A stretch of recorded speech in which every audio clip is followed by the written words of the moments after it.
Este viernes 15 de mayo, a partir de las 20 horas, acompaña al doctor Guillermo Marcone en su chat de Pronóstico Médico. Esta vez el invitado es el doctor Ignacio de la Torre, presidente del Colegio Médico de Valparaíso, quien conversará en vivo sobre la postura del Colegio Médico frente a la pandemia COVID-19 en Chile. Conéctate y acompáñanos. Te esperamos.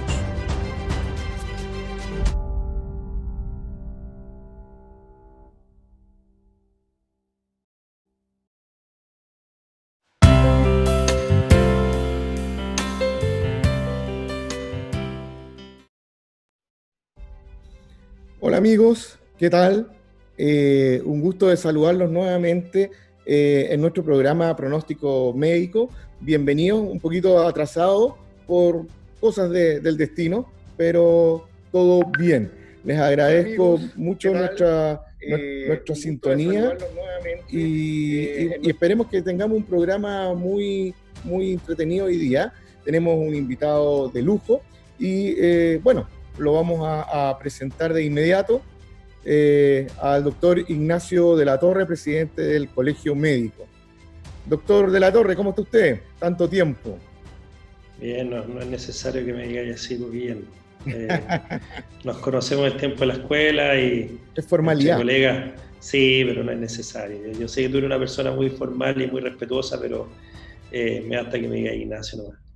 Gracias, Ignacio. Bienvenido, Ignacio. Este programa, para contarte un poquito de qué se trata, es un programa que hace 2 años lo tenemos en el estudio de televisión de La Ligua. Bueno, nuestra provincia de Petorca es un poquito bien como el patio trasero, desgraciadamente. Llegan pocas cosas, llegan pocos especialistas y somos pocos los médicos estables acá. Y bueno, esta idea nació un poquito para orientar a la gente, para darle un poquito de apoyo, explicar cosas en términos básicos y no tanto en un lenguaje tan tecnicista médico, y tiene su objetivo es la prevención y la promoción de salud. Y esta es la segunda temporada y con este tema de la pandemia quisimos en realidad hacer un programa enfocado justamente a la pandemia. Este es el 3er capítulo de la segunda temporada de Pronóstico Médico y bueno, hemos tocado varios tópicos. Así que bienvenido, Ignacio, y vamos a partir un poquito con estas preguntas, con este entretenido programa y a la vez también invitar a la gente, porque estamos en vivo, de que puede participar por nuestro video chat, así que les puede hacer preguntas al doctor de la Torre. Había mucha gente que estaba muy contenta, Ignacio, te cuento, de que tú fueras el invitado en las redes sociales, en las promos que publicamos. Fueron muchas las felicitaciones, por ahí decía una chica, es un seco, así que súper bien, así que la gente ya estaba preparada para el programa. Así te tengo que contar que esas son unas familiares que tengo yo, que les pedí que me hicieran propaganda para que no estuviéramos solos hoy día. Está bien, bueno, pero yo creo que son más que familiares. Es harto humilde el doctor de la Torre, pero yo sé que aquí tiene muchos pacientes, así que bien, y qué bueno que la gente también lo esté viendo acá y un poquito más cerca de, como te digo, de esta provincia, que tenemos solamente por ahí 2 o 3 hospitales tipo 4, así que bienvenido y partamos. Cuéntanos un poco, Ignacio, ¿cuánto tiempo llevas tú de presidente del Colegio Médico acá de Valparaíso? Y bueno, siempre te hemos visto, yo por lo menos te he visto en las redes sociales, siempre te he visto en las listas de directores, etcétera. Cuéntale un poquito a la gente cómo ha sido esto. Mira, yo estoy hace 5 años aproximadamente en el Colegio Médico. Inicié mi recorrido como director y en la siguiente elección, que fue el 2017, nos presentamos y en ese caso fui elegido y quedé inicialmente como secretario. Lamentablemente en octubre del 2019 tuvimos un problema porque la verdad es que nuestro ex administrador estuvo involucrado en un fraude hay una querella criminal en este momento que está en desarrollo, por la cual incluso nuestro ex administrador está en calidad de formalizado, o sea, hay una audiencia para formalizarlo, y hay varios peritajes en desarrollo. Por lo tanto, todavía estamos ahí sorprendiéndonos un poco, lamentablemente sorprendiéndonos de ciertas acciones en las cuales él estuvo involucrado. Y cuando se produjo eso, dado que el presidente es el representante legal del Colegio Médico en nuestra región y el responsable de todo el patrimonio, nuestro presidente, el doctor Urolo, renunció. Y cuando renunció, de acuerdo a la reglamentación vigente, nosotros tuvimos que también renunció en ese momento nuestro tesorero, y tuvimos que reemplazarlo, y de acuerdo al reglamento del Colegio Médico, eso se hace con las siguientes personas que en votación habrían sido elegidas si estas dos personas no lo hubieran hecho. Y eso está en el reglamento, como en cualquier organización humana, digamos, porque se prevé que ocurriría si alguien que fue elegido no puede continuar. Y con esa nueva directorio conformado se eligen a las autoridades, y me eligen mis pares presidente, la doctora Dora Silva queda como secretaria, Kurt Cárcamo se mantiene como vicepresidente, y elegimos uno nuevo, al doctor Saúl Zúñiga, un cirujano de larga trayectoria en la región, uno de mis maestros y profesores, y la doctora Loreto Bent. Ellos dos reemplazaron al doctor Urolo, al doctor Contreras, y el directorio se reconformó. Tuvimos que ir al Consejo Nacional a Santiago con los presidentes de todos los consejos de Chile a dar explicaciones de lo que había pasado. En lo personal, yo tomé algunas decisiones, como por ejemplo, pedimos apoyo a Santiago, que intervino todas nuestras finanzas para ayudarnos a readministrarlas, y tomamos la decisión de pedir apoyo a un equipo legal que se constituyó para buscar todas las responsabilidades que tuvieran que ver con lo que acá había ocurrido, que a lo menos habían 7 tipos distintos de actos delictivos que en el fondo estuvieron asociados a lo que había ocurrido. Y al mismo tiempo, todo esto se dio justo cuando nosotros estábamos movilizándonos por la falta de recursos, tú lo nombrabas, la falta de especialistas. Imagínate, tú dices, en esta zona de la región, Petorca, Cabildo, La Ligua, Catapilco, todo el sector que ustedes tienen en Zapallar, imagínate lo que pasa en toda esa área, que en el verano expanden tanto su población flotante, ¿no es cierto?, por razones turísticas, y que muchas veces ustedes están allá trabajando con recursos inferiores a los que se necesitan para todos sus habitantes. Y las personas, muchas veces que residen ahí todo el año, saben todas las dificultades que hay, pero de pronto hay un santiaguino o alguien de más del norte que arrendó una casita a un precio turístico bastante caro, y de repente sufre un accidente y dice, bueno, quiero que me hagan rayo X. Y dicen, no, si no hay rayo X. Pero ¿cómo no van a haber rayo X si acá hay una posta, un hospital? No, es que no tenemos rayo. Ya quiero que me vea un traumatólogo. No, es que aquí no hay traumatólogo. Exacto. Y empieza toda una mirada y como que la gente choca de golpe un poco con la realidad. Bueno, nosotros tuvimos esa situación, nosotros denunciamos y pedimos ayuda al ministerio por la falta de recursos financieros. La mayoría de los hospitales estaba con saldo negativo en sus cuentas y no podían comprar medicamentos, no podíamos comprar guantes, gorros, mascarillas, y todo esto en octubre. Y fue bien intenso, esto vino antes que el estallido social, después vino el estallido social, y después tuvimos además la pandemia en enero, que empezaron los primeros alarmas, y bueno, ha sido bastante intenso. Llevo pocos meses, pero la verdad es que estoy bastante contento de lo que hemos podido hacer, pero bien cansado porque es muy demandante.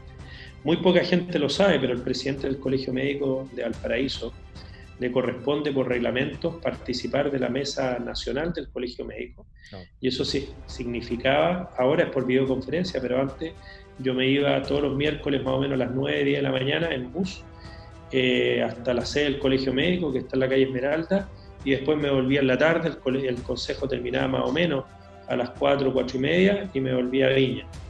Y una vez al mes nos tocaba honorable Consejo Nacional, donde todos los presidentes de los regionales vienen, y nos reuníamos también a las 9 de la mañana. Entonces algunos presidentes se iban el jueves para, por ejemplo, el que viene de Coyhaique, el que viene de Arica, que se viajan en avión, pero nosotros tomamos la decisión, por todo el problema administrativo que había ido, de ser lo más austeros posible.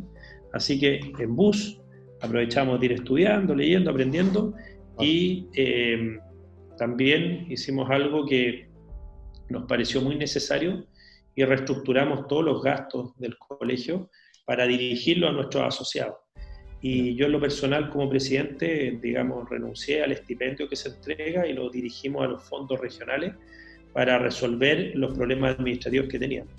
Afortunadamente podíamos hacerlo y me parecía que era la mínima señal que podíamos dar, porque aunque yo en lo personal considero que no tuve ninguna responsabilidad en que hayamos tenido un administrador que haya cometido estos ilícitos, me parecía al menos que teníamos que dar señales intensas de probidad e intensas de querer reorganizar esto. Exacto. Bueno, y finalmente el cargo ya lo tendría que estar dejando, pero producto de la pandemia las elecciones del Colegio Médico quedaron para finales de agosto. Claro. Así que vamos a estar para bien o para mal. Algunos colegas estarán más contentos que otros, pero vamos a estar dirigiendo estas acciones hasta agosto. Bueno, y súper importante lo que estás contando, porque en realidad el ser presidente del Colegio Médico acá de la quinta región de Valparaíso es un gran sacrificio. O sea, tú tienes prácticamente una agenda llenísima y con mayor razón yo te agradezco el que nos estés acompañando hoy día y en vivo más encima, en directo. Ignacio, contarte que estamos saliendo en directo a través de Estudio Televisión La Ligua y a través de HE Radio de Cabildo, la 88.3, que también ellos nos ayudan a difundir un poco de todos estos programas para que pueda llegar hasta los lugares más recónditos de la provincia de Petorca y poder compartir todas estas interesantes conversaciones que estamos teniendo. Ignacio, además, bueno... Entonces, discúlpame, Guillermo, es que me avisaste, así que aquí tengo que hacerlo. Bueno. A la Araceli Urrutia y a toda la familia, me van a retar el resto, pero vamos a darle un cariñoso saludo a la Araceli y a toda la familia Urrutia O'Ryan, que son gente muy linda, muy buena allá de La Ligua. Y en Catapilco, hace poquito estuve con una paciente muy querida, pero en este caso no la voy a saludar a ella, sino que voy a saludar a su hijo. Él sabe perfectamente quién es, que hace más de 10 años traslada a su mami todos los controles al Van Buren, a veces a las 5:30 de la mañana, para llegar a la hora de control, y ahí está portándose siempre súper bien y queriendo hacer lo mejor por la salud de su madre. Así que sé que hay mucha gente allá del interior que por distintas razones, pero sobre todo por cáncer mamario, nos ha tocado verla, así que les mandamos un saludo a toda la gente. Esa paciente tuya es vecina mía. Sí, yo sé, si siempre me da datos tuyos. Oye, Ignacio, mira, bueno, estamos, como te digo, en vivo. Hay mucha gente que está en las redes sociales en este momento. Vamos a leer un poquito. Freddy Sangüesa dice, nos está agradeciendo por su invitación. Erika Soledad dice, muy buen programa, gracias por el aporte a la comunidad. María Isabel dice que lo compartí con mi sobrina de La Ligua. Wendy Figueroa dice, hola, qué bueno ver el programa. Wendy, gracias por acompañarnos. Hernán Pulgar, que es el director de la HE Radio, dice que te tuvo en un programa hace poco, así que te manda muchos saludos, Ignacio. Samantha Sánchez Ferrer nos saluda también. Yanina Cerey, Yanina también nos saluda. Claudia Saavedra, son todos ex compañeros míos de trabajo también. Cariños Doc. La Susi nos da el dedito para arriba, que nos vaya bien. De la Horqueta de Catapilco, dice Luis de la Torre, excelente doctor, muy comprometido. Beatriz Pacheco dice, como que estoy con la depre por la epidemia. Bueno, ahora vamos a entrar un poquito más en el tema, señora Beatriz. Luis Alejandro Salinas Ramírez dice, excelente entrevistado, doctor. ¿Viste Ignacio? Aquí había una muy buena barra esperándote. La señora Vitalia del Carmen nos manda cariños. Medelín Miranda, grande doctor, siempre en la primera línea. Pamela Núñez Céspedes, que va a ser una futura invitada, que para mí es un orgullo que nos esté viendo. Excelente aporte, dice, gracias a los dos.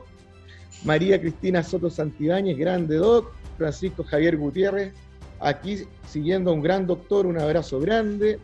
Cristina de la Torre, un orgullo, mi hermana. Así es. No te dije que estaba la barra familiar. Sí, nada, está bien, tiene que ser mira, mi hermana, Guillermo, cuando quiera hablar de algo que es sorprendente, la Cristi es veterinaria, y ella se dedica a la rehabilitación animal, es fisiatra animal. Entonces, cuando hay algún animalito que está con algún padecimiento, por ejemplo, una malformación o patologías degenerativas, lo tradicional antes, por ejemplo, una fractura que no consolidó bien, iba a alguien y le cortaba la patita, lamentablemente, un daño para toda la vida. Bueno, lo que hace la Cristi en ese sentido es precisamente a través de terapia, y terapias muy parecidas a las que tú conoces, de electroterapia, TENS, terapia con ejercicio, muy parecido a la kine.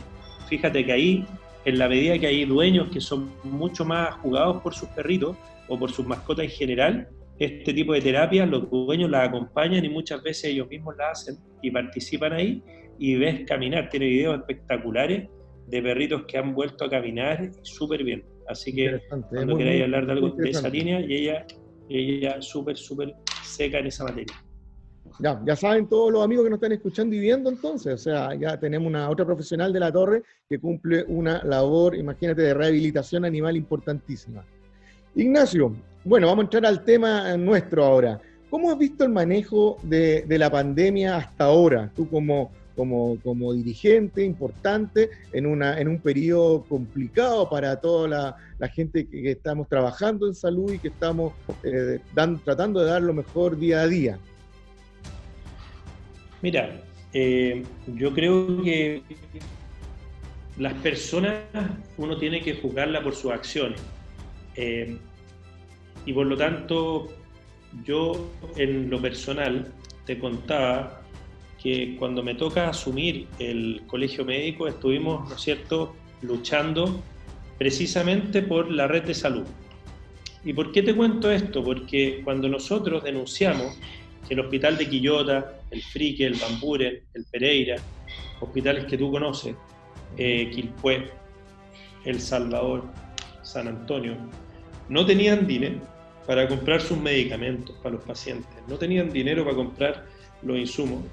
El ministro Mañalich dio una declaración donde dijo que nuestro interés era la elección del colegio médico, que nosotros nos estábamos candidateando y que por eso realmente estábamos protestando.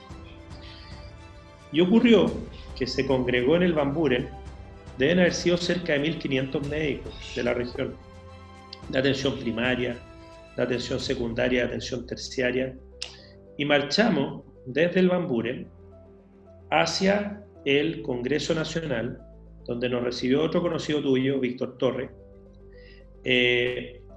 con toda la Comisión de Salud. De Petorca Chincolco. Exacto, si él estuvo allá, estuvo trabajando ahí, antes de ser gobernador de San Antonio. Exacto. Y recibía internos de medicina también, así que súper bien. Y fíjate que nos recibió toda la Comisión de Salud. ¿Y qué hicimos nosotros ahí?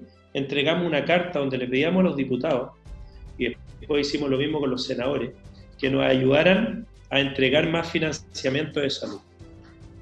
El ministro nunca reconoció que existía el problema de financiamiento y rechazó todas las oportunidades en las que nosotros le pedimos que trabajara con nosotros. Ninguno de nosotros puso su renuncia en la mesa, ni amenazó con renuncia si no llegaban los fondos. Nosotros, nuestro parlamento era: necesitamos que nos ayuden a poder ayudar a los ciudadanos. Y sabes que es sumamente difícil sentir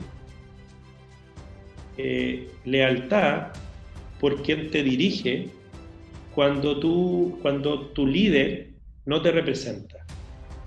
Y cuando me refiero a no sentirme representado en ese momento, era porque yo sí veía a pacientes a los cuales les recetaba un tamoxifeno para el cáncer de mama, y 10-15 minutos después volvía a mi box del Bamburen, el familiar, y me decía: doctor, no está el medicamento.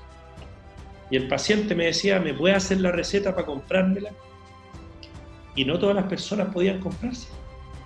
¿Y por qué entonces la salud tiene que ser un bien para el que puede pagarla y tiene que ser un mal para el que está impedido de hacerlo? ¿Por qué entonces dependía de tu capacidad de bolsillo el poder tener un tratamiento? Habían otros pacientes que estaban esperando una cirugía.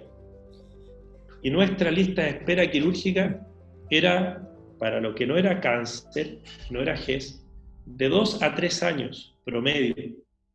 Y nosotros decíamos, ok, si eso es lo que un chileno promedio tiene que esperar para operarse, por ejemplo, una rotura de ligamento en la rodilla o una artrosis de cadera en un paciente joven, que las autoridades lo digan, que los chilenos lo sepan y lo sepamos, que en nuestro sistema de salud esto es lo que nos puede ofrecer. Pero no era eso lo que decía el ministro, sino que decía, no hay fondos porque el director lo administró mal. Y el director del Bambure en ese momento es otro conocido tuyo, Mauricio Cancino. Lo vamos a tener de invitado para el próximo viernes.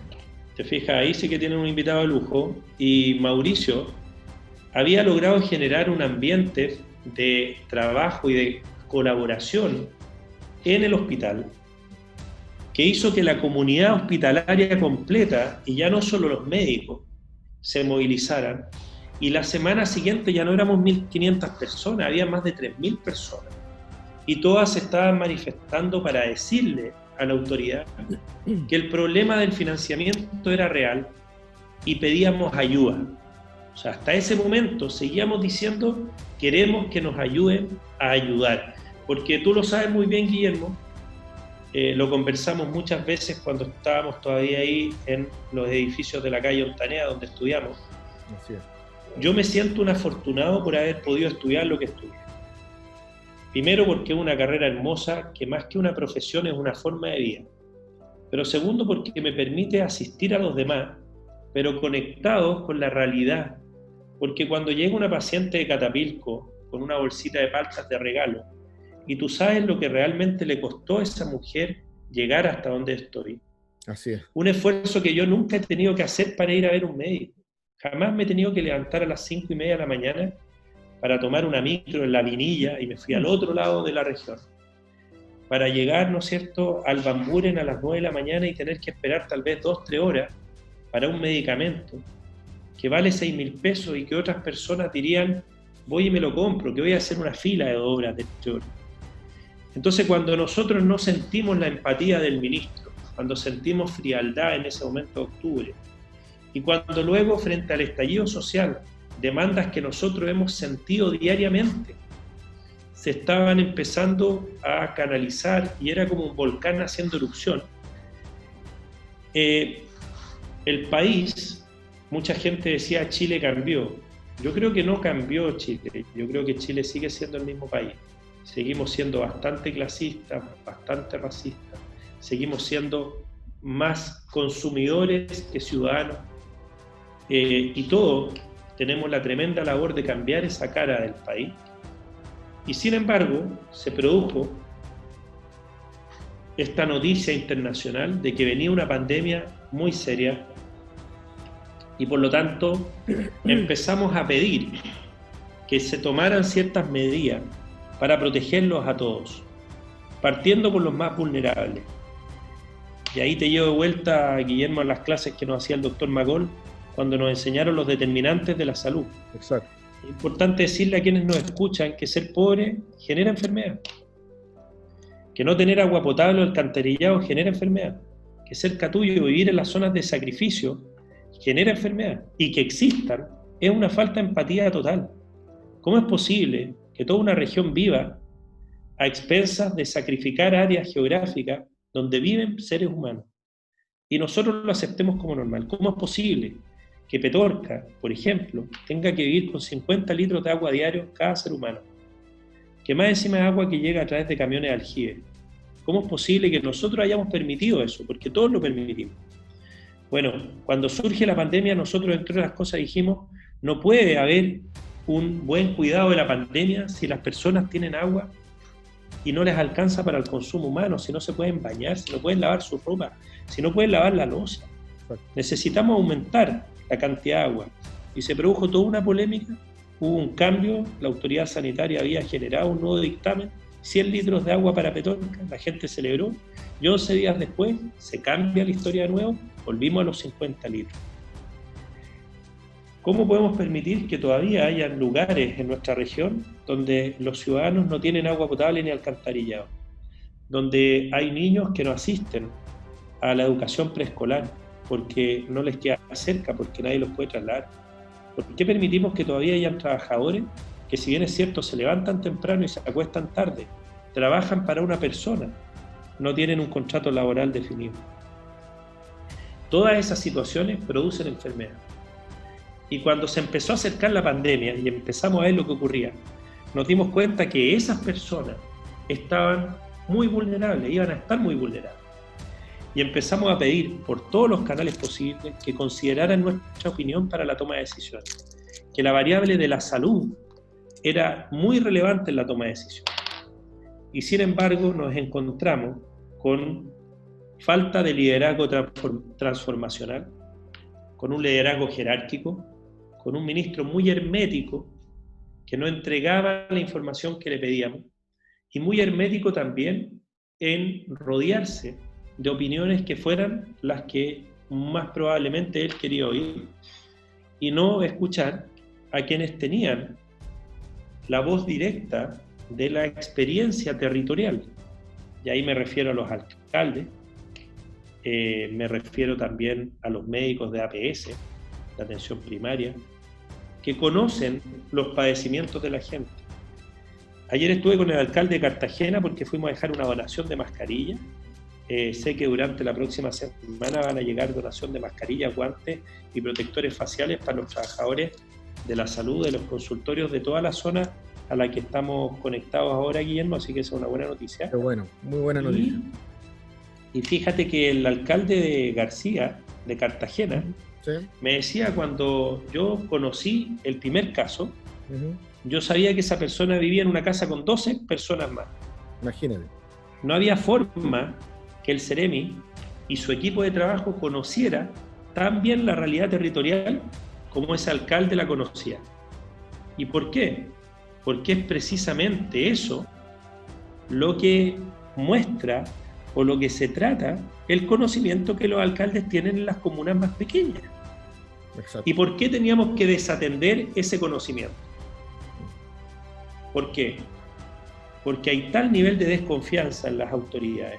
Nos hemos acostumbrado a estar tan solos, tan aislados haciendo nuestro trabajo, que en vez de entender que somos eslabones, que nos conectamos en una gran cadena universal para la mejora o el perfeccionamiento de todo, en vez de entender que juntos logramos grandes empresas y solo podemos hacer pequeñas obras, en vez de entender eso, empiezan las mezquindades de la política. No es que este alcalde, si reparte mercadería, capaz que después quiere ser diputado. No es que este diputado está apareciendo mucho en la tele. No es que este senador, ¿por qué opina el senador si el senador está para hacer leyes, no para estar opinando de esta crisis?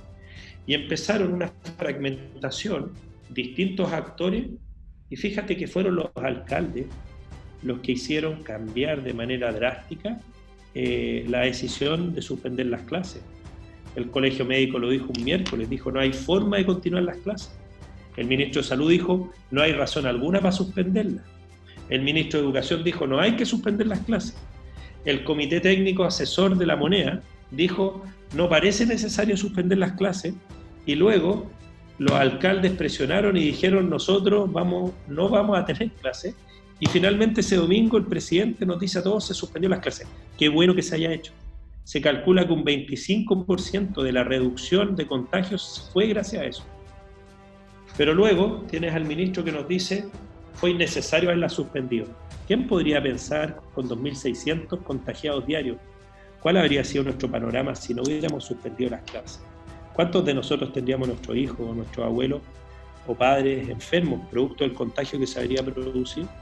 Entonces, Guillermo, cuando tú me dices que cómo nos veíamos, cómo nos sentíamos, yo creo que las personas finalmente responden por la manera en que actúan, y creo que en ese sentido el ministro puede todavía mostrarse mucho más generoso en recibir las opiniones, en escuchar a los actores que tienen experiencia territorial y no creer que quienes están sentados en un escritorio en Santiago, por el hecho de estar investidos de la máxima autoridad, son las luces más brillantes y las máximas capacidades para tomar decisiones.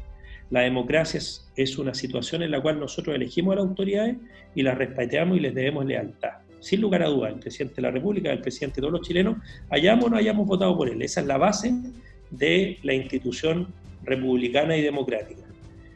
Pero tampoco podemos aceptar que cuando se estén tomando decisiones que son abiertamente contrarias a lo que la ciencia médica advierte, nosotros tenemos una voz y como colegio médico elegimos pronunciarla, aunque eso significara, ¿no es cierto?, en muchas ocasiones contradecir al ministro, que es la máxima autoridad de la salud.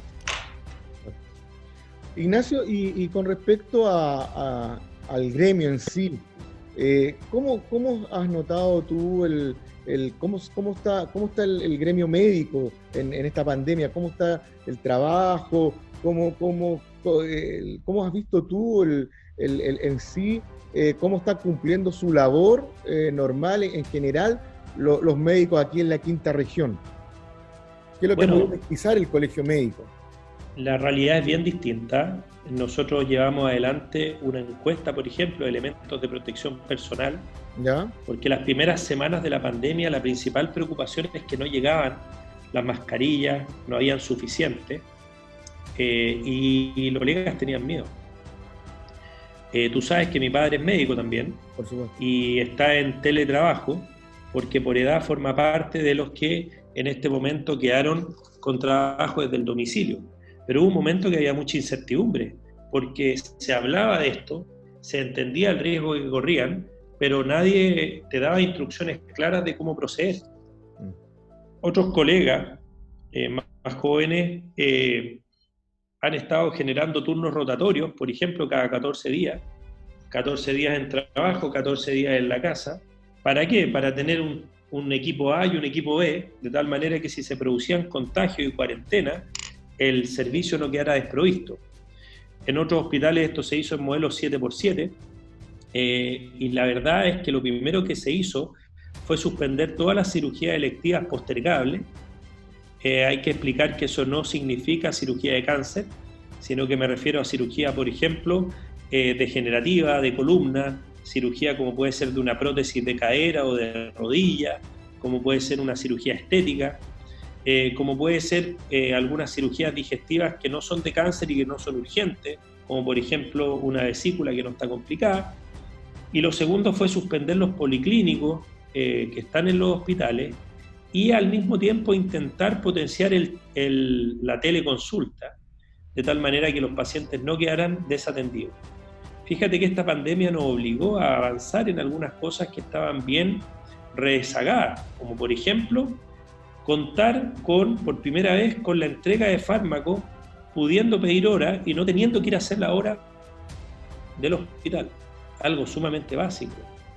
Y algunas especialidades partieron con la teleconsulta, lo cual les permite ser evaluados por un médico sin tener que desplazarte. Para el caso del Van Buren, yo tengo pacientes que vienen de San Antonio, de Quintay,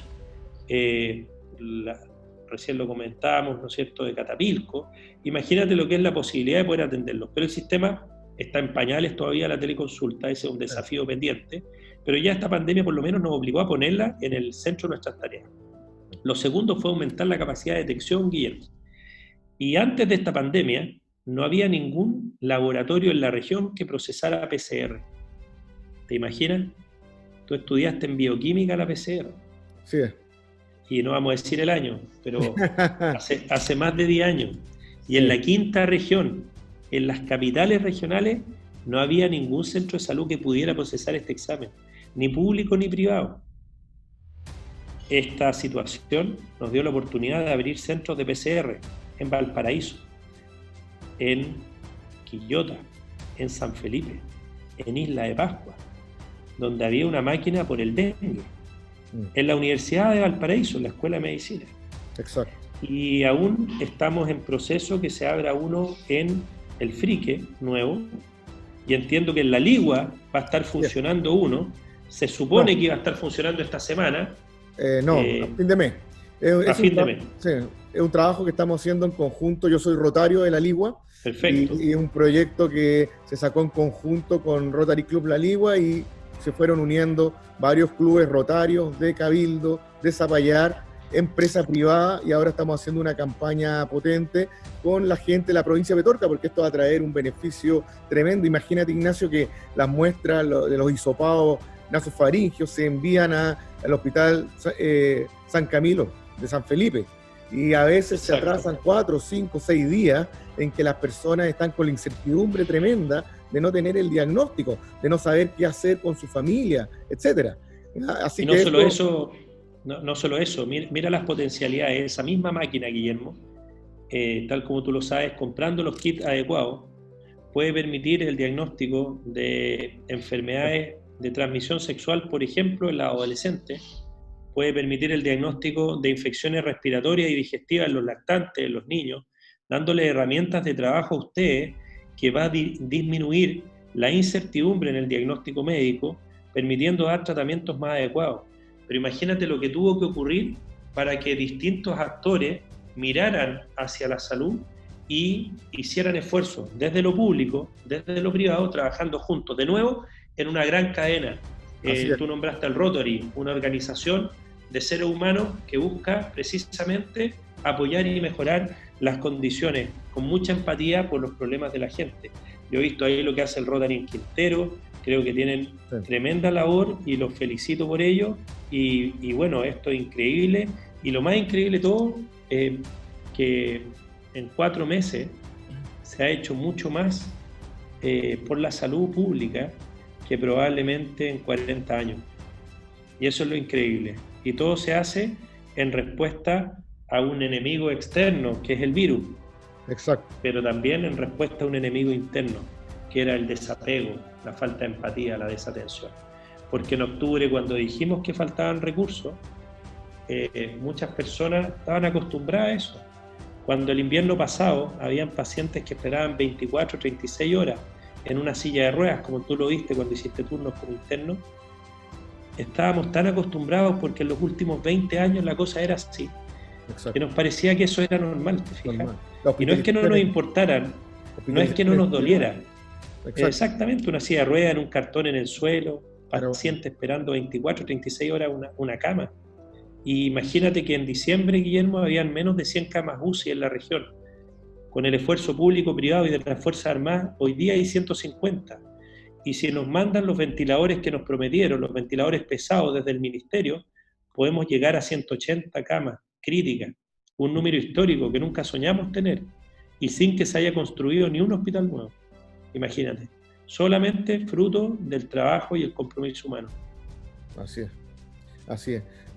O sea, al fin y al cabo, si tú lo miras así, esa es la unión que hablamos. Hoy día por Facebook habían hartas discusiones que me tocó ver. Algunos alegaban de que por qué teníamos que los pobres decían tener que dar una cooperación para construir un laboratorio para hacer PCR acá en La Ligua, si eso le correspondía al fisco. La verdad, las cosas que sí, efectivamente, tal vez le corresponde al Estado. Pero lo que va a demorar en poder buscar los proyectos, en que salga a lo mejor alguna ley que ayude a financiar esto, etcétera, va a ser tanto lo que se va a demorar que a lo mejor ya va a ser innecesario y la catástrofe pasó ya.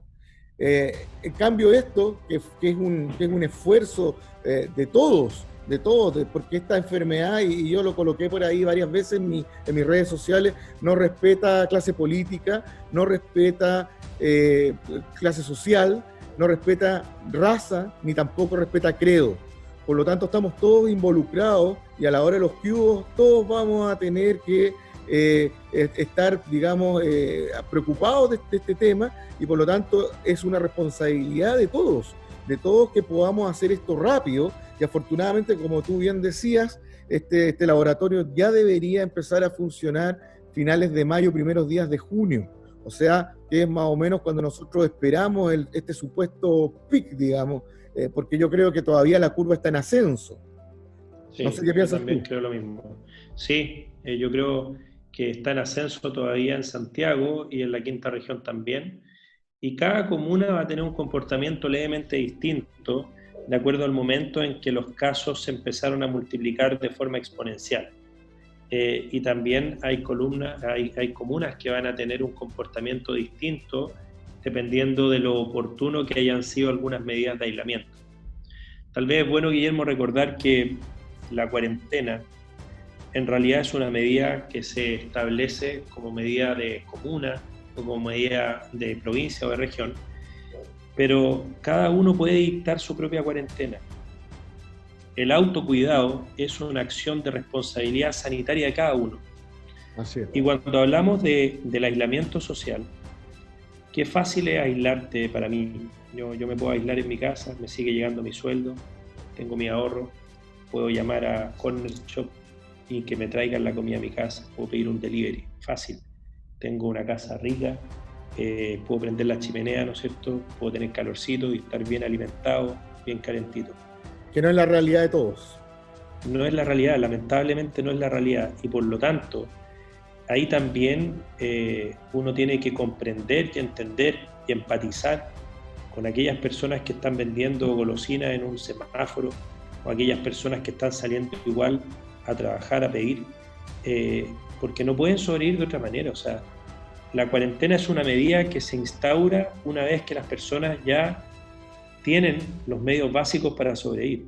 Y por eso también un llamado intenso a los alcaldes que conocen su territorio a ayudar con más fuerza que nunca, con el ingenio creativo, con el apoyo de los vecinos, a quienes están en una posición de mayor deterioro, de mayor vulnerabilidad en las tomas de terreno.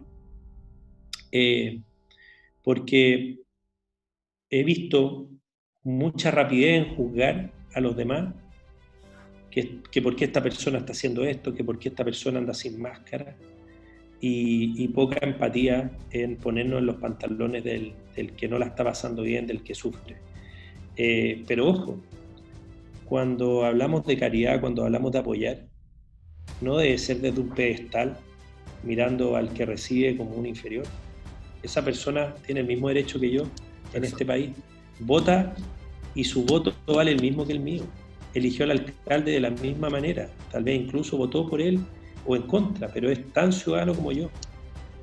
Pero nosotros nos hemos acostumbrado en este modelo consumista que de alguna manera nos ha modelado a medir tanto por los bienes materiales a las personas que incluso creemos que la salud es un bien de consumo, que la educación, como dijo en algún momento lamentablemente el presidente, es otro bien de consumo.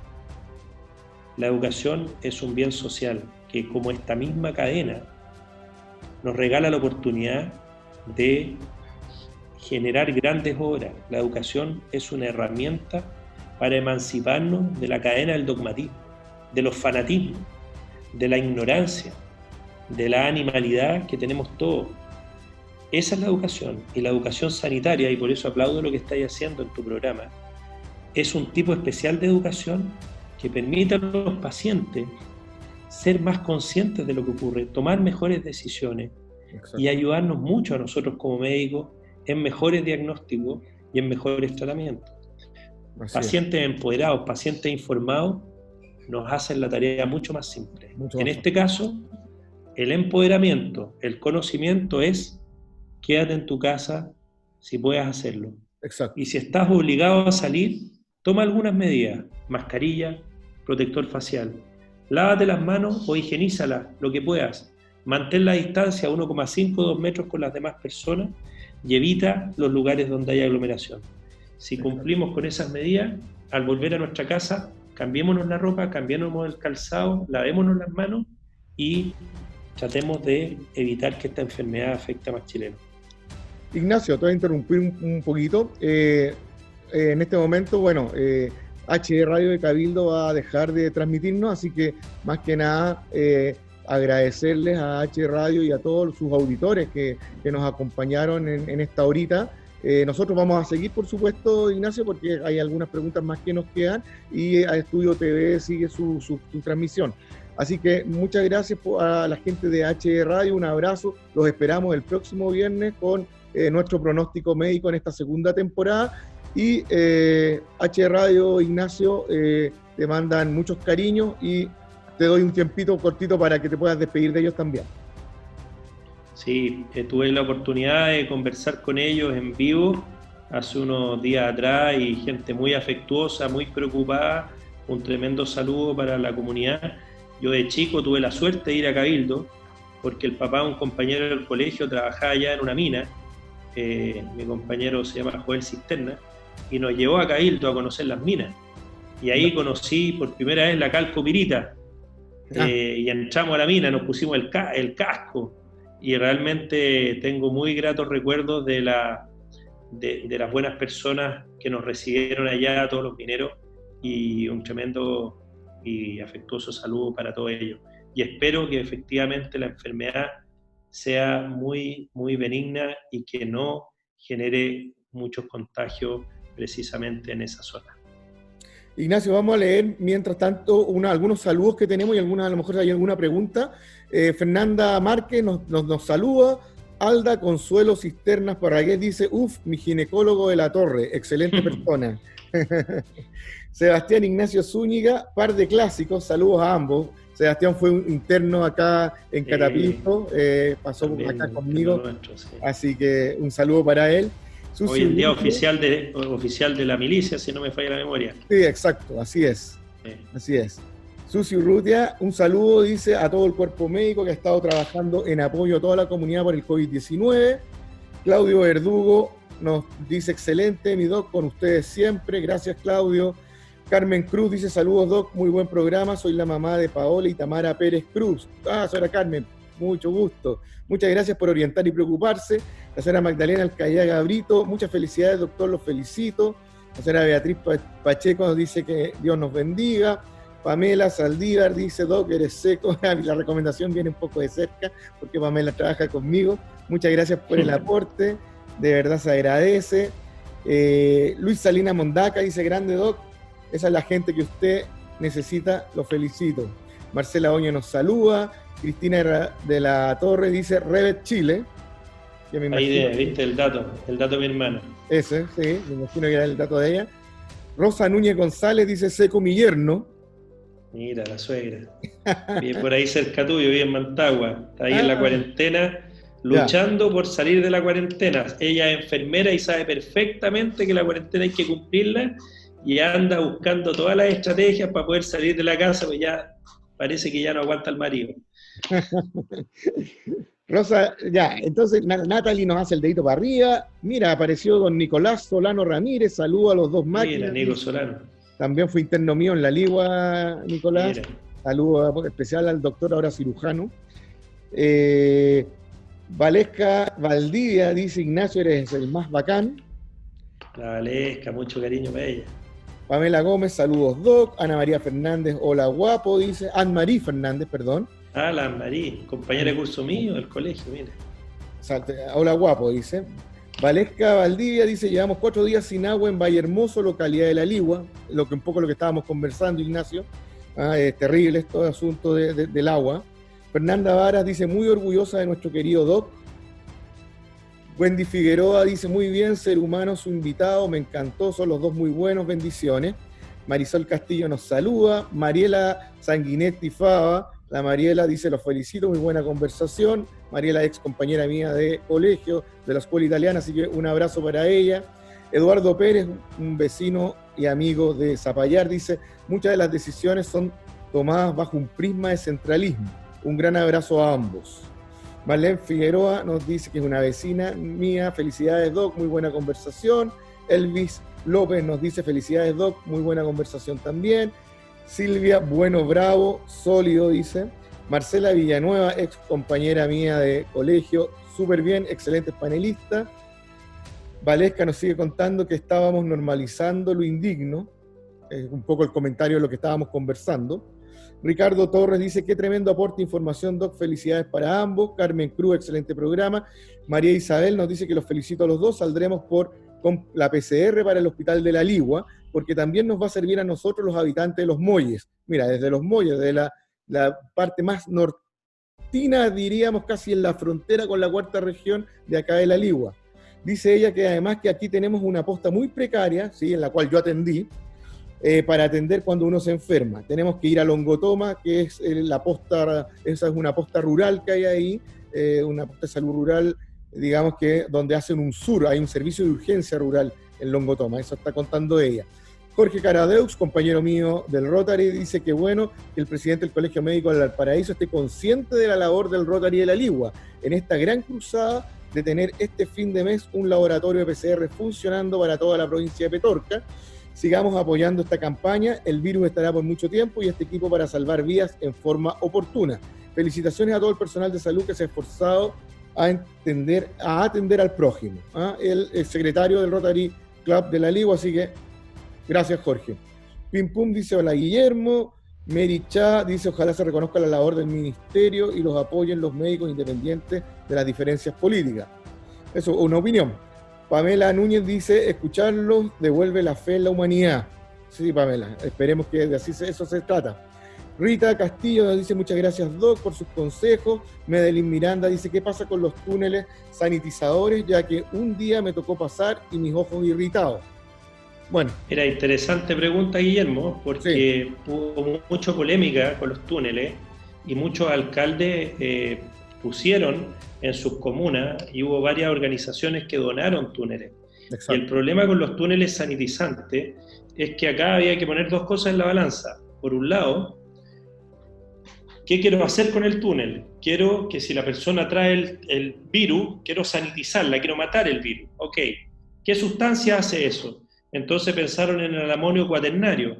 Exacto. El problema del amonio cuaternario es que es un desinfectante, y es importante decirle a las personas que nos escuchan que la diferencia entre un antiséptico y un desinfectante, un antiséptico es una sustancia capaz de matar los microorganismos de la superficie, de la piel o de otras áreas del cuerpo, por lo tanto puede ser utilizado en el cuerpo. En cambio, un desinfectante es capaz de erradicar o destruir microorganismos, pero sobre las cosas.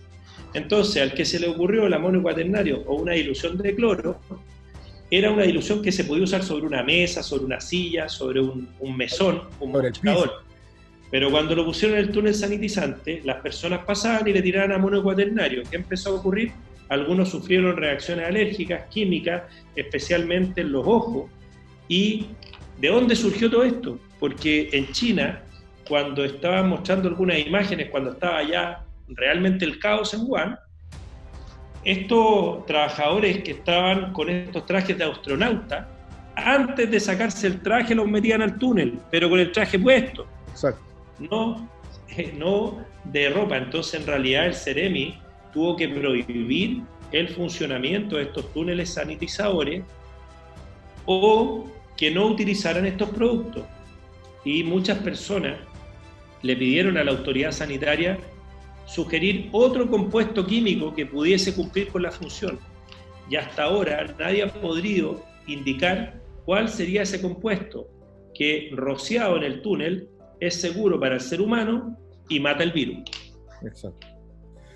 Ignacio, con respecto vamos a entrar de nuevo en las preguntas, con respecto a la parte de los profesionales que están, digamos, en la primera línea, ¿el Colegio Médico maneja algún catastro de profesionales contagiados o de bien otros funcionarios de salud? Ya todos sabemos que lamentablemente perdimos una vida esta semana, digamos, una funcionaria del Hospital Van Buren, que a mí también me toca un poco porque fue exalumna de mi madre. Mi madre fue profesora jefa de ella en Valparaíso. Y mi madre estaba muy afectada, digamos, por el fallecimiento de esta chica, y bueno, yo creo que a todos, en realidad, a todos los de salud de la quinta región nos afectó mucho, porque ha sido la primera mártir, por decirlo de alguna manera, de nuestro gremio. Me gustaría que nos contaras un poquito sobre eso. Sí, mira, lo primero que habría que decir es que el catastro es de trabajadores de la salud. Nosotros pedimos al Ceremi que nos ayudara dándonos la información separado por áreas de trabajo y por hospitales. ¿Por qué nos interesaba eso? Porque como colegio médico podemos hacer llamados como el que tú estás haciendo ahora a distintos profesionales. Si a nosotros nos dicen que en el Van Buren necesitan kinesiólogos, tomamos nuestras redes y decimos se necesitan kinesiólogos porque hay varios que están contagiados en cuarentena.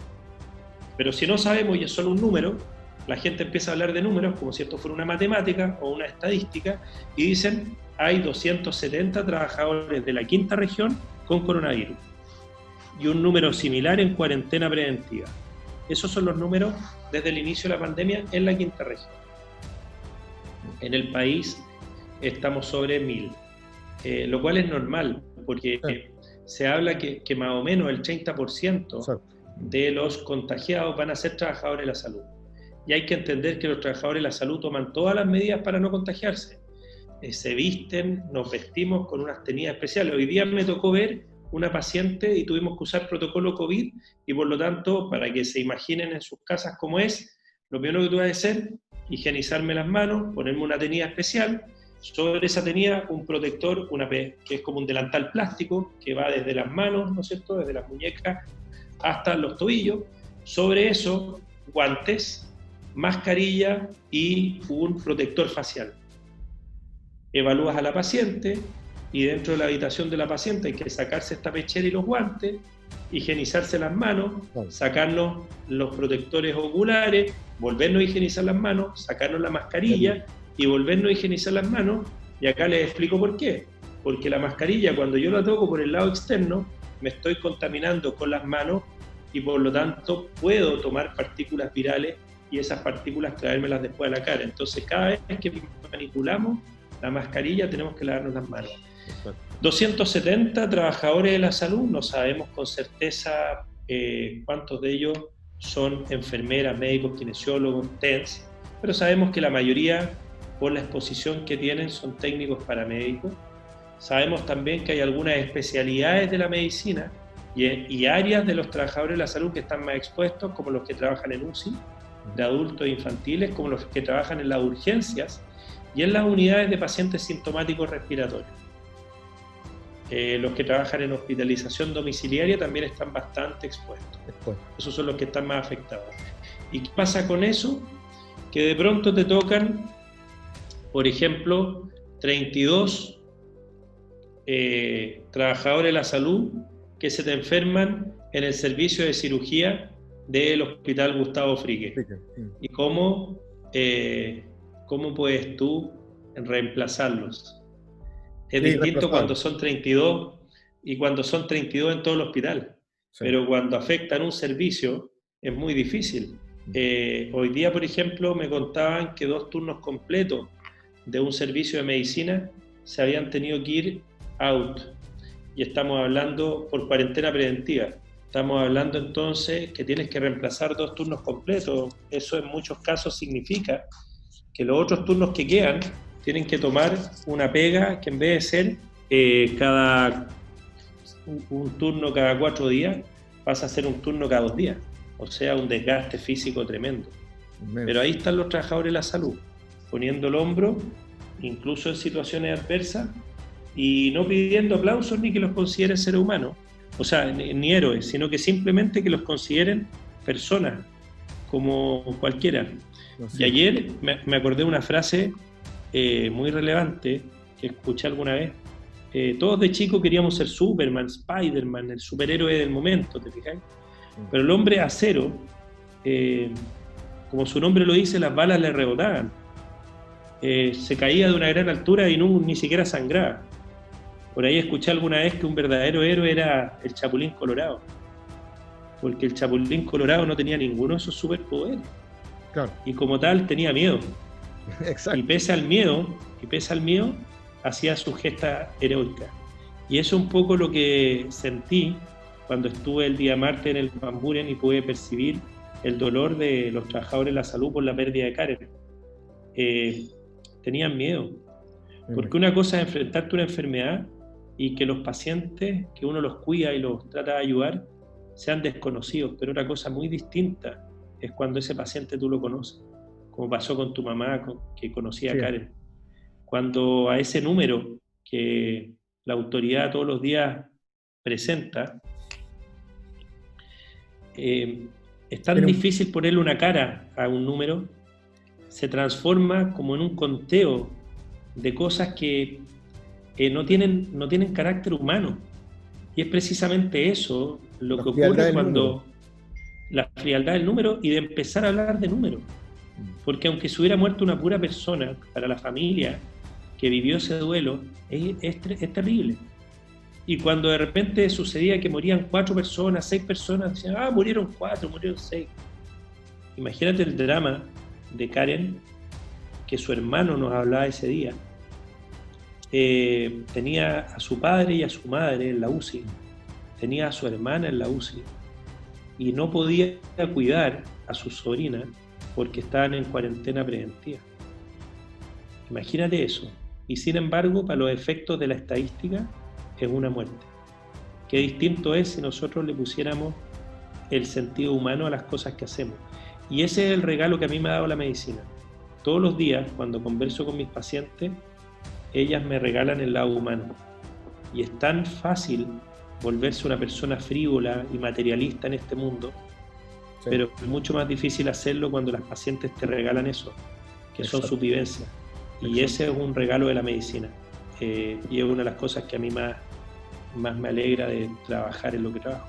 Es un regalo muy preciado y que uno tiene que saber valorarlo, porque no siempre se da esa relación de confianza entre médico y paciente, que te pueden contar hasta sus cosas más íntimas, y que ese es el lado rico, humano, y por lo menos para mí, y yo creo que también para ti, porque en ese sentido somos similares, el aprendizaje que generan para nosotros.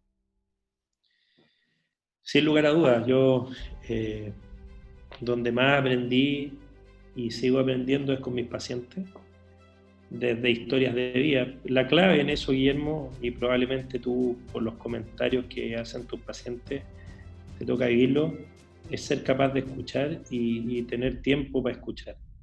Así. Y el hospital a veces nos asigna 6, 8 minutos para ver un paciente. Yo normalmente no cumplo con ese tiempo. Nunca he visto a los pacientes mirando el reloj. Y le digo a mis alumnos, que todavía los tengo ahí algunos, les digo que acá hay que ser como Mohamed Ali. Y la consulta, el box de atención, es como el ring. Y en ese lugar uno entra con todos los sentidos despiertos y se tiene que mover en ese lugar concentrado totalmente en la persona que tenemos al frente. Pero en vez de ser un ring de box para pelear, para discutir o para enfrentarnos, es un lugar de alta fidelidad y de alta lealtad de seres humanos. Es genial.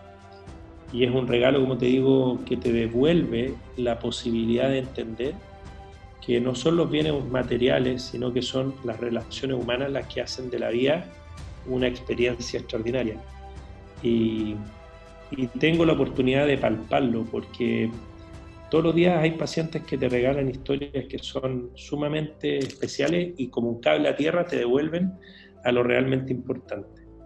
Y yo te digo, lo que sentí en los trabajadores fue miedo, porque la muerte golpeó la puerta directamente. Entonces, cuando el que fallece es una persona conocida y cuando tus compañeros de trabajo no pueden entrar a la UCI a verte porque temen propagar la infección o provocar un brote, cuando algo tan innato en nosotros, que es la afectividad, se ve restringida, es heavy.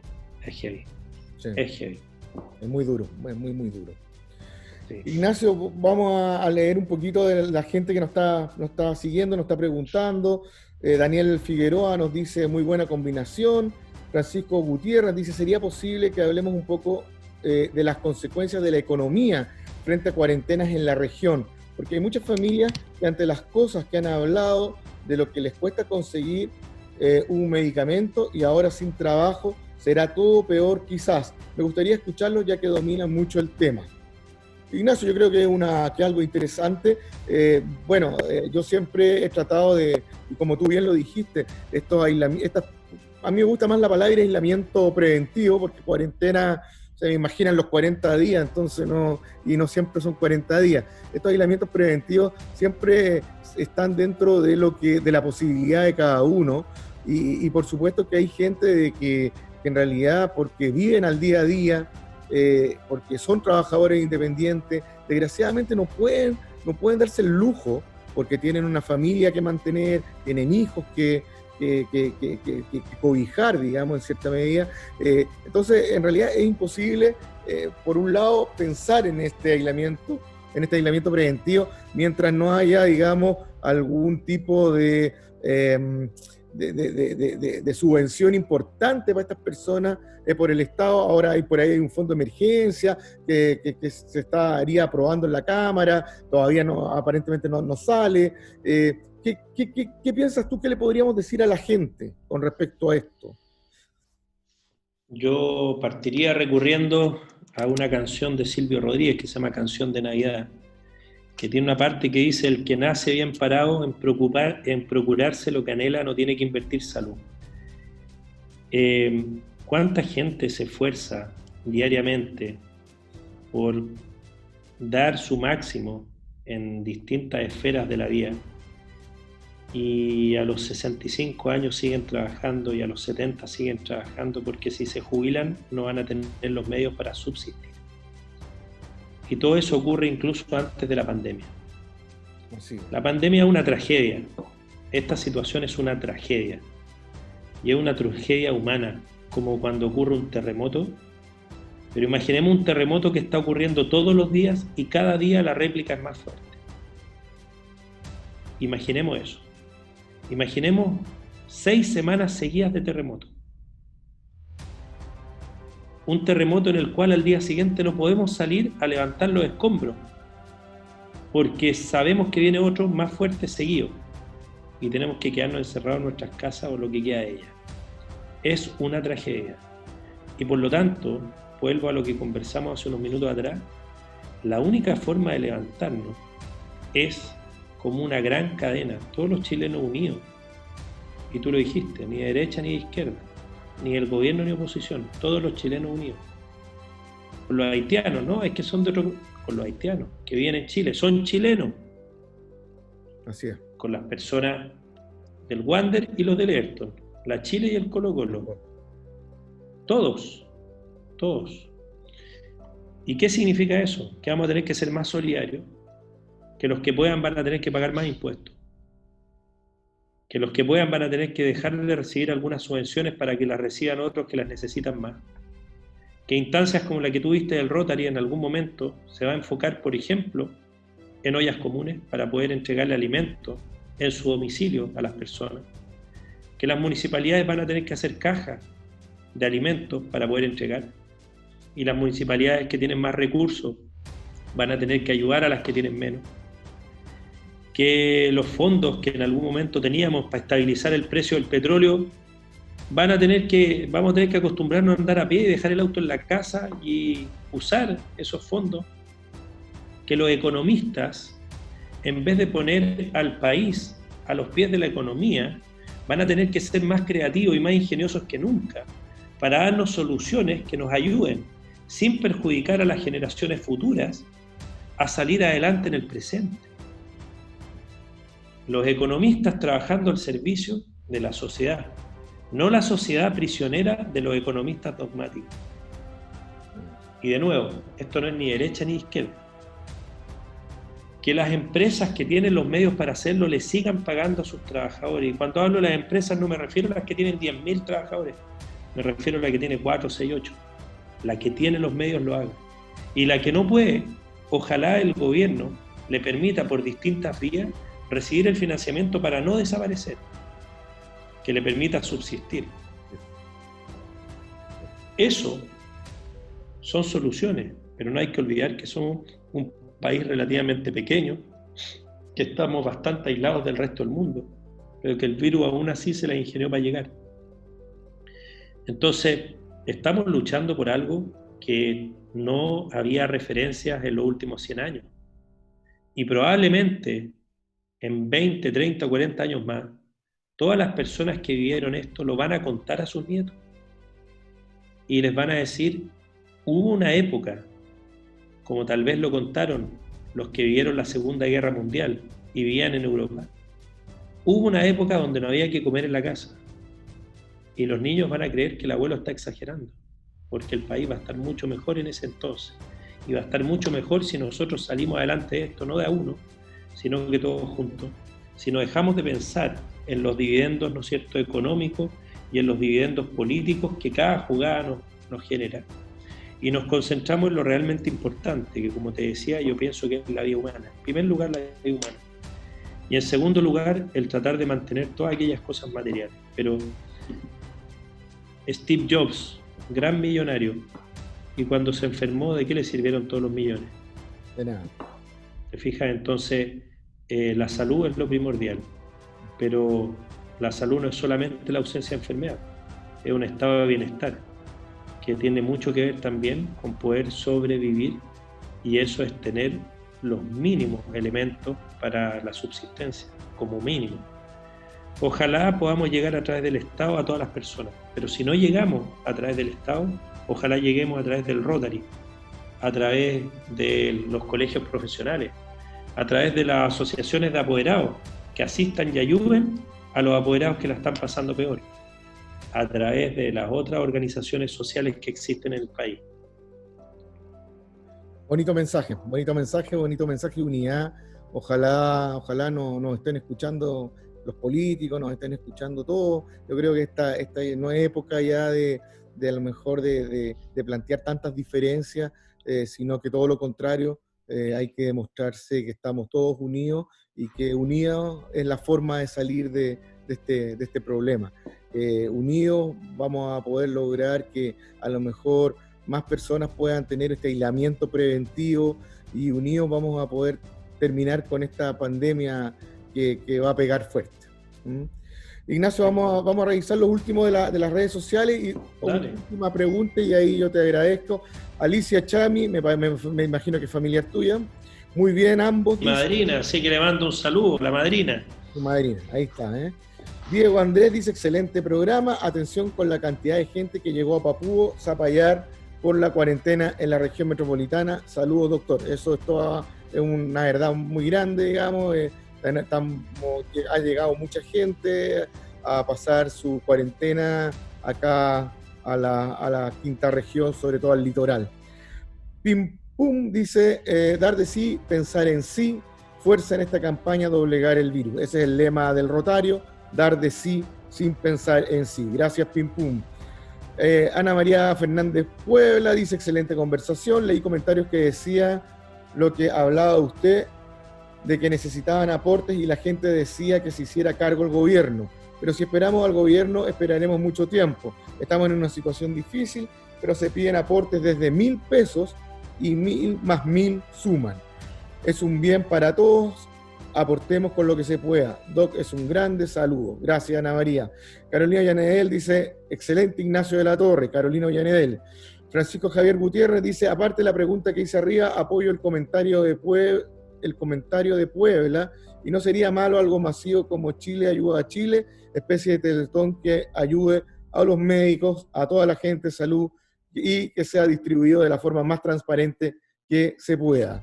Fran Silva Redondo dice, muchas gracias, doctor, excelente programa. Una pregunta, dice, ¿qué nos podría decir el doctor de la Torre sobre el rol de la fonoaudiología hospitalaria en la pandemia y por qué hay tanta escasez de estos profesionales en los servicios de salud?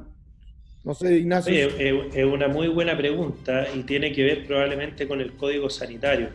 Antes de esta crisis se estaba revisando el Código Sanitario, que tiene más de 100 años, y una de las razones es porque el Código no reconoce algunas profesiones que actualmente existen, pero que hace 100 años no estaban, y al no reconocerlas no pueden ser contratadas como estamentos profesionales en los hospitales. Y eso genera muchas dificultades en la gestión de los mismos. La fonoaudiología es fundamental en esta pandemia porque las personas que van a tener un padecimiento respiratorio y caen en una UCI y son intubados, cuando les saquemos el tubo van a tener que aprender a tragar y a respirar de nuevo, y van a tener que hablar de nuevo, y ese ejercicio, la fonoaudiología de eglución y vocalización son las expertas del mundo mundial. Así que un saludo a todas las fonoaudiólogas. Ahí cuando estudiamos en Ontanea, no sé si te acuerdas, Guillermo, que ellas estaban ahí, compartíamos la misma escuela. Seguro tuviste algunas amigas de fono. No te voy a echar al agua aquí en vivo. Ya no estamos en época ya. Oye, la última pregunta, mira, acá hay una chica, Rocío Pardo, dice, ¿cuál sería la mejor manera de canalizar buen apoyo emocional para los equipos de salud, la comunidad en distintos grupos etarios? Saludos, dice. Es una muy buena pregunta. Fíjate que hay una doctora que se llama Josefina Uneus, que dirige una iniciativa de salud mental desde la Universidad Católica y que está canalizada por el Colegio Médico para apoyo de salud mental de los equipos que están en crisis. Cuando ocurrió lo de Karen Figueroa en el Bamburen, nos contactó para ver si podíamos apoyarlo, así que hicimos contacto para ver si es que eso se puede generar. Tal vez lo que más se puede producir en este momento es estrés y burnout. Tal vez eso es lo que de alguna manera genera más situaciones entre los trabajadores de la salud. Sí, está complicado. Yo trabajo en una mutualidad y hoy día, por ejemplo, se puso a los funcionarios un teléfono, digamos, donde tú puedes llamar y te atiende un psicólogo y te da ciertas asesorías y cierto apoyo, que me parece que es bueno y es importante. Lo último, Ignacio, bueno, yo a través de las redes sociales he visto muchas cosas de ayuda a la comunidad que está haciendo el Colegio Médico. Te he visto a ti de una manera de correr para todos lados a través de la región. Me gustaría que le contaras un poco a la gente cuáles son los apoyos. Ya algo contaste que habías estado con un alcalde. Me gustaría que le contaras un poco a la gente qué es lo que cuáles son las donaciones importantes, porque a mi gusto son donaciones muy, muy importantes porque tienen que ver mucho con elementos de protección personal y además de apoyo para esta pandemia. Cuéntale un poquito a la gente qué está haciendo el Colegio Médico también por la comunidad, que yo creo que es algo muy importante. Mira, lo primero es que tuvimos que reconocer que el rol del Colegio Médico no solo se centra en las acciones que pueden favorecer el trabajo médico, sino que precisamente la comunidad espera mucho más de nosotros que eso. Y por lo tanto nos contactamos con distintas fundaciones que nos hicieron llegar donaciones, principalmente de elementos de protección personal. El sábado pasado hicimos entrega al municipio de Valparaíso de cerca de 5.000 mascarillas N95 y protectores faciales también. Después estuvimos el lunes con la Corporación Municipal de Viña a través de su encargado de salud y le hicimos llegar cerca de 7.500 mascarillas, protectores faciales también. Por lo tanto, después el jueves fuimos y nos reunimos con el alcalde Rodrigo García de Cartagena. Principalmente ahí nos íbamos a reunir con todos los alcaldes o sus representantes de salud de la provincia de San Antonio. Algunos no pudieron participar, así que dejamos finalmente que nuestros colegas asociados de San Antonio las pudieran entregar. Entregamos en Casablanca, entregamos en la Municipalidad de Casablanca y en el hospital. Hoy día le entregamos a la colega que está en el Hospital de La Calera, el martes al Hospital de Limache, y a través de los médicos generales de zona, que están precisamente en el área geográfica tuya, esperamos poder entregarlo durante esta semana. En total son prácticamente 100.000 mascarillas que hemos entregado, más de 1.000 protectores faciales, y ahora vamos a entregar también cerca de 50.000 guantes, porque entendemos que, bueno, y en el país son 2 millones de guantes, 1 millón de mascarillas, porque estamos aprovechando la logística que tiene el Colegio Médico en distintas regiones y comunas del país para poder entregarlas y llegar directamente a los trabajadores, complementando y no compitiendo, colaborando y no compitiendo con lo que pueden hacer los municipios, el Ministerio de Salud, la Subsecretaría de RE, la Seremi. Un poco eso. Ha sido un trabajo cansador. Inicialmente habíamos pensado mandarlos en Uber, en encomienda, pero por el valor actual de las mascarillas y por lo que hubiese significado perderlas, tuvimos que buscar colegas que se hicieran cargo y firmaran un documento de recepción, precisamente por la responsabilidad que implica. No queríamos dejar a nadie sin su equipamiento. No, una tremenda labor del Colegio Médico. La verdad, las cosas, te felicito, Ignacio, y bueno, y a todos los colegas que están en esta bonita acción que se está haciendo. Creo que es muy necesario en estos momentos cuando en realidad cada día se hacen menos, se hacen más necesarias estos elementos de protección personal. Ignacio, terminando, me gustaría que le enviaras un mensaje a la gente de acá de la provincia de Petorca, a las comunas de Petorca, Cabildo, La Ligua, Papúo, Zapallar, que un mensaje como presidente del Colegio Médico y a la vez también me gustaría que enviaras un mensaje al personal de salud, a los médicos, a las enfermeras, a toda la gente que está en esta pandemia poniéndole el hombro, como tú dijiste, duramente, día a día, y también, como tú también lo dijiste, también un poco angustiados, un poco asustados. Todos tenemos familia, todos tenemos hijos pequeños y obviamente nadie quiere contagiarse y que la cosa se complique. Bueno, lo primero, a los trabajadores de la salud. Muchos me han dicho, no queremos ser héroes, no queremos aplausos, queremos que entiendan que somos seres humanos de carne y hueso, que tenemos miedo, que también nos complica venir a trabajar y a veces también nos complica volver a la casa y pensar que podemos poner en riesgo a nuestra familia. A todos ellos darles gracias, sobre todo a los que están en las unidades de emergencia, respiratoria, a los que están en las UCI, a los que están en los cuidados intermedios y a los que están en las distintas áreas. Muchos han hablado de los ventiladores y cada vez que se habla de ellos se piensa que una cama crítica es como que se conectara a un robot. Una cama crítica es la culminación de un trabajo en equipo, tal vez uno de los más orquestados que existen, donde está presente una enfermera, uno o dos técnicos paramédicos, uno o más médicos, un kinesiólogo, lo nombrábamos antes, una fonoaudióloga, nutricionista, terapeutas ocupacionales, todos trabajando al unísono, como en una gran coreografía. Todas estas personas son las que hacen que un ventilador sirva de algo.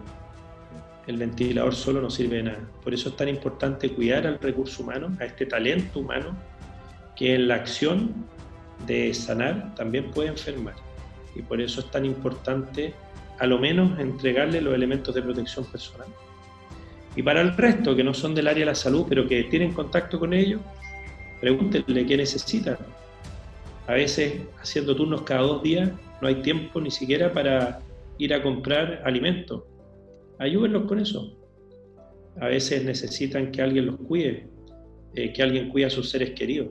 A veces simplemente necesitan llegar y que en vez de haber un cartel que les prohíbe usar el ascensor o las áreas comunes del edificio, hay una notita donde les dice que si necesitan algo no duden en comunicarse con ellos.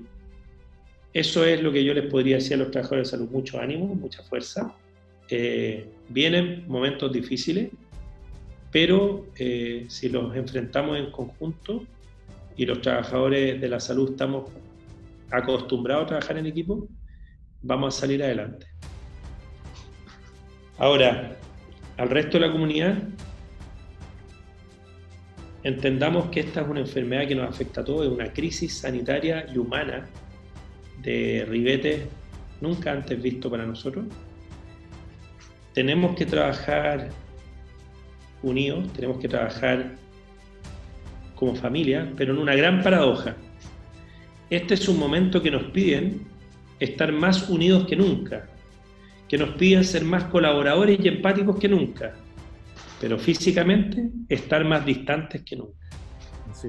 Tenemos que mantener una distancia física, pero una cercanía espiritual. Y eso es fundamental entenderlo. Y entender que cuando las personas rompen este aislamiento, cuando no respetan esta idea de quedarse en sus hogares, pudiendo hacerlo, están exponiendo a los demás, a su familia, a sus cercanos, a sus compañeros de trabajo, a sus vecinos, a la persona que se subió a la micro o al que estuvo en la reunión contigo, lo está exponiendo a enfermar.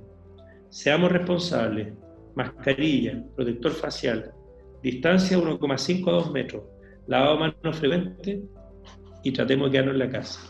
Y solamente para finalizar, un mensaje que Gaudí escribió hace más de 50 años y dice lo siguiente, y miren qué bonito y qué inspirador: la vida es una batalla Para combatir se necesita fuerza, y la fuerza es la virtud, pero esta solo se sostiene con el cultivo espiritual. No somos solo materia, somos materia y somos energía y somos espíritu. Ese espíritu, que de nuevo puede ser Alá, puede ser Dios, puede ser Jehová, no le pongamos nombre porque los nombres nos dividen.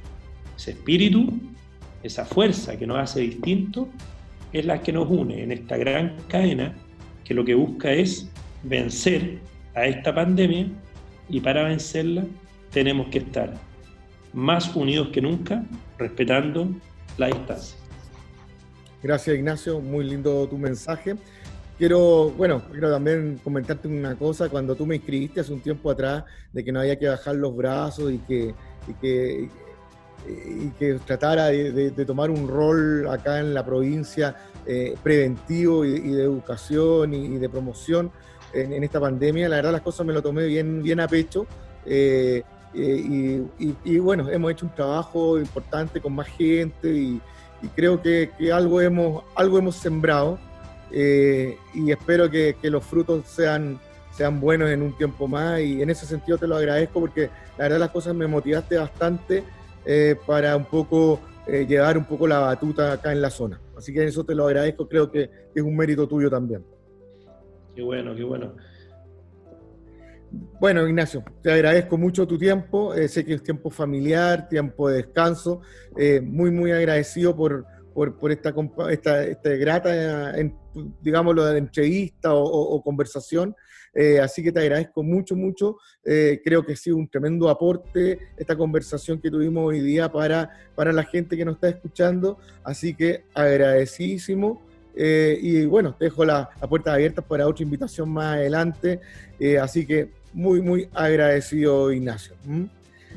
Gracias a ti por la invitación, Guillermo, y como te dije en ese momento, sigue perseverando.